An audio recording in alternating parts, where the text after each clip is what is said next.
स्वागत है आपका शिव गुरुकुल में। आज की क्लास में हम मौर्य साम्राज्य के पतन के बाद के काल को देखेंगे, जिसे मौर्योत्तर काल के नाम से जाना जाता है और जो परीक्षाओं में पूछा जाने वाला एक महत्वपूर्ण टॉपिक है। तो शुरू करते हैं आज की क्लास मौर्योत्तर काल। मौर्य साम्राज्य के पतन के बाद कई देशी तथा विदेशी शासकों ने भारत पर अपनी सत्ता स्थापित की, जिन्हें हम उनके शासनकाल के अनुसार वर्णित करेंगे। जिन्हें दो भागों में बांटा गया था, देशी और विदेशी। देशी वंश वे थे जो भारतवर्ष से संबंधित थे और विदेशी वह जो भारतवर्ष से बाहर आके भारत पर शासन किए थे। तो देखते हैं सबसे पहले देशी वंश को। शुंग वंश, कर्ण वंश, सातवाहन वंश और चेदी वंश। और जो भारतवर्ष से बाहर से आए थे विदेशी वंश, इंडो ग्रीक वंश, शक वंश, पार्थियन वंश और कुषाण वंश। और आज की क्लास में हम शुंग वंश, कर्ण वंश, सातवाहन वंश और चेदी वंश के विषय में पढ़ेंगे। तो बढ़ते हैं आगे। सबसे पहला वंश था शुंग वंश। शुंग वंश का संस्थापक पुष्यमित्र शुंग था। पुष्यमित्र शुंग ने 185 ईसा पूर्व में मौर्य शासक बृहद्रथ की हत्या करके शुंग वंश की नींव रखी। बाणभट्ट ने हर्षचरित में पुष्यमित्र को अनार्य कहा है।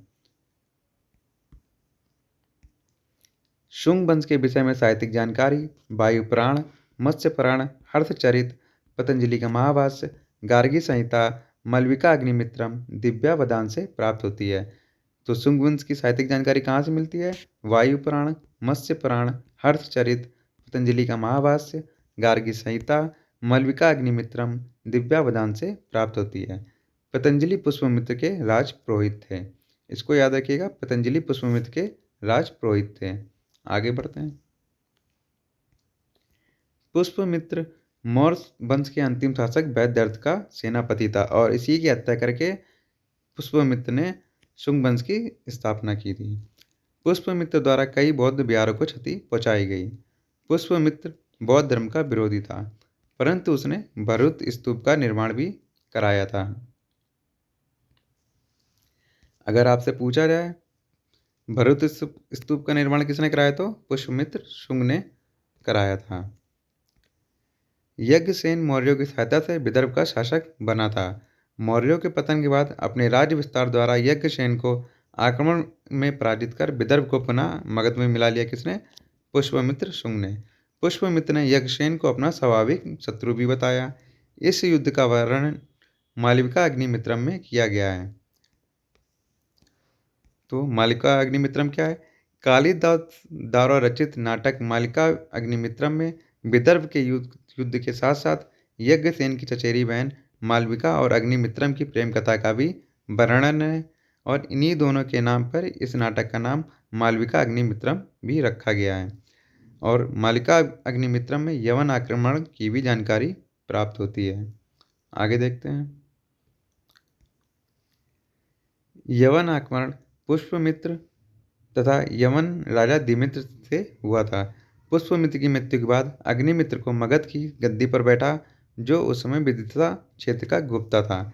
अग्निमित्र के बाद वसुज्येष्ठ, वसुमित्र, आंद्रक, पुलिंदक, घोष, वज्रमित्र और भागवत और देवभूमि उत्तराधिकारी हुए। शुंग वंश के अंतिम शासक देवभूमि की हत्या उसके सेनापति वसुदेव ने कर कर्ण वंश की स्थापना की थी।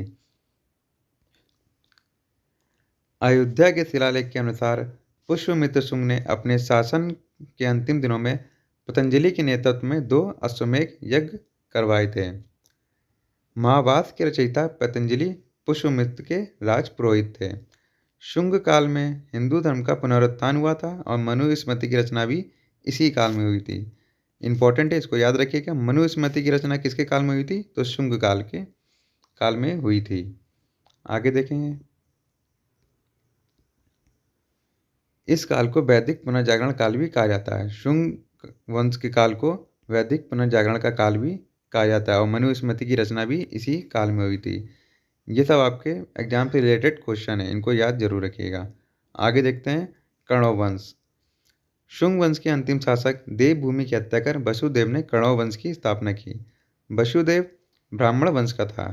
कण्व वंश के अंतिम शासक सुशर्मा की हत्या सिमुक ने कर दी थी। कण्व वंश में 4 शासक हुए थे, जो इस प्रकार थे: वसुदेव, भूमिमित्र, नारायण और सुशर्मा या सुशर्मन। इसको याद रखिएगा चारों को: वसुदेव, भूमिमित्र, नारायण और सुशर्मा, कण्व। कड़व वंश का शासक 74 ईसा पूर्व से 30 ईसा पूर्व तक रहा था। कहीं कहीं यह 73 ईसा पूर्व भी लिखा होता है। आंध्र सातवाहन वंश। सातवाहन वंश का संस्थापक शिमुख था। सातवाहन वंश की राजधानी प्रतिष्ठान थी। सातवाहनों का साम्राज्य मात्र प्रधान था। इसका पहला शासक था सातकर्णी प्रथम। तो सातकर्णी प्रथम के बारे में जानेंगे। इस शासक की जानकारी रानी नागरिका के नाना घाट अभिलेख से मिलती है। सातकर्णी ने 2 अश्वमेध यज्ञ और 1 राष्ट्रीय यज्ञ किया था। सातकर्णी प्रथम ने दक्षिणापति तथा अपरिहत चक्र की उपाधि भी धारण की थी।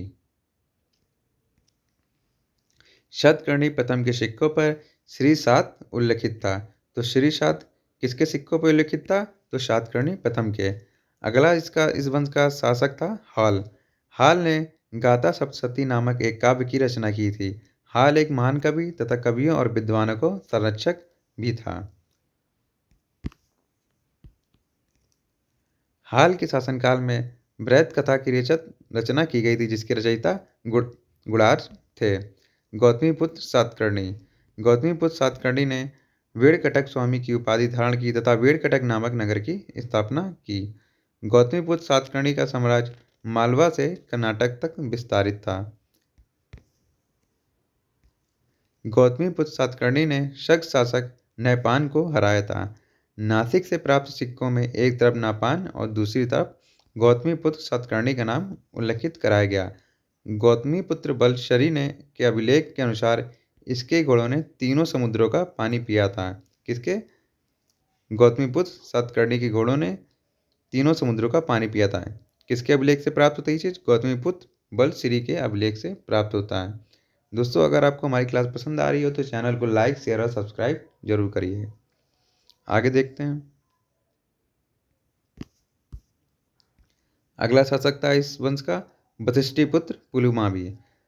गौतमीपुत्र सातकर्णी के बाद उसका पुत्र वशिष्ठिपुत्र पुलुमावी शासक बना। आंध्र प्रदेश पर विजय के पश्चात उसे प्रथम आंध्र सम्राट भी कहा गया।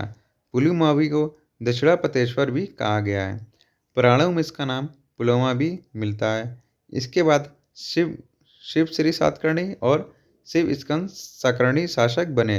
उनका शासन काल ज़्यादा समय तक नहीं रहा। तो अगला शासक था इस वंश का यक्षश्री सातकर्णी। यक्षश्री सातकर्णी के विषय में पढ़ेंगे। यक्षश्री सातकर्णी व्यापार और जल यात्रा का प्रेमी था। उसके सिक्कों पर जहाज के चित्र भी बने हुए हैं। यक्षश्री की मृत्यु के बाद सातवाहनों का साम्राज्य विभाजित हो गया। सातवाहन काल में जिला को आहार कहा जाता था। सातवाहन काल में जिला को आहार कहा जाता था। ग्रामीण क्षेत्रों के प्रशासक को गौलमिक कहा जाता था। सातवाहनों ने सर्वप्रथम शीशे की मुद्रा का प्रचलन किया था। शीशे की मुद्रा का सर्वप्रथम प्रचलन कहाँ से हुआ? सातवाहन वंश के द्वारा। गौतमीपुत्र सातकर्णी को नासिक प्रशस्ति में अद्वितीय ब्राह्मण कहा गया है। सातवाहनों की भाषा प्राकृत और लिपि ब्राह्मी थी। सातवाहन वंश की जानकारी हमें निम्न स्रोत से प्राप्त होती है। कौन से थे? रानी नागरिका के नाना घाट के अभिलेख और गौतमी सातकर्णी के नासिक से प्राप्त गुहालेख और गौतमी सातकर्णी के अभिलेखों से भी इसकी जानकारी प्राप्त होती है। मौर्योत्तर काल का अगला वंश था चेदी वंश। इस वंश की स्थापना महामेघवाहन नामक व्यक्ति ने की थी। इस वंश का कलिंग से संबंध होने की जानकारी खारवेल के हाथी गुफा अभिलेख से प्राप्त होती है। खारवेल इस वंश का महान खारवेल द्वारा चोल, चेर, पांड को विजित करने का भी उल्लेख मिलता है। खारवेल इस वंश का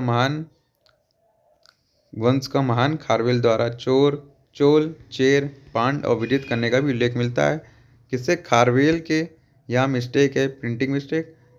खारवेल के हाथी गुम्फा अभिलेख से महान खारवेल द्वारा चोल, चेर और पांड को विजित करने का भी उल्लेख मिलता है। खारवेल ने अपने शासनकाल में बहुत से बिहार का भी निर्माण कराया था। यहाँ पे इसको करेक्शन कर लीजिएगा। खारवेल के हाथी गुफा अभिलेख से इस वंश के महान खारवेल द्वारा चोल, चेर और पांड को विजित करने का उल्लेख मिलता है। धन्यवाद।